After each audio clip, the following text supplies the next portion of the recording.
नमस्कार, आप देख रहे हैं डी न्यूज। इस वक्त की बड़ी खबर। Syed Mohammad Mushtaq Ali, state bureau chief की रिपोर्ट। गाजा के बच्चे, ईश्वर और इंसानी जिम्मेदारी। हाल के दिनों में प्रसिद्ध गीतकार जावेद अख्तर का एक सवाल सार्वजनिक विमर्श का हिस्सा बन गया है। अगर खुदा सच में सर्वशक्तिमान है तो गाजा में बच्चे क्यों मर रहे हैं?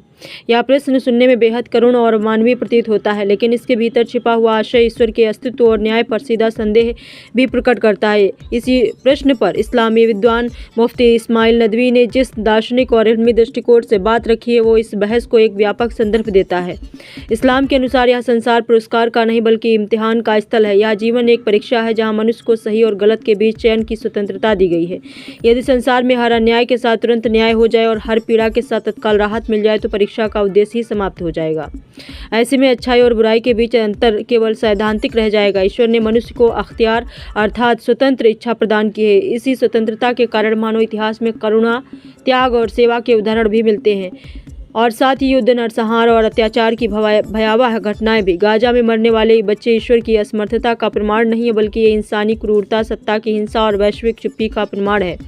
यदि बच्चों की मृत्यु से ईश्वर के अस्तित्व पर प्रश्न उठता है तो फिर इतिहास की अनेक त्रासदियों का उत्तर किससे मांगा जाएगा? हिरोशिमा और नागासाकी, वियतनाम युद्ध, इराक और अफगानिस्तान पर हमले या बोस्निया का नरसंहार, इन सभी घटनाओं में विनाश के निर्णय किसी ईश्वरीय शक्ति ने नहीं बल्कि इंसानों ने ही लिए थे। बम इंसानों ने बनाए, इंसानों ने गिराए और निर्दोष इंसानों ने ही उनकी कीमत चुकाई। मुफ्ती इस्माइल नदवी के अनुसार ईश्वर जालिम नहीं, वो इंसान को मोहलत देता है ताकि वह अपने कर्मों का चुनाव स्वयं करे।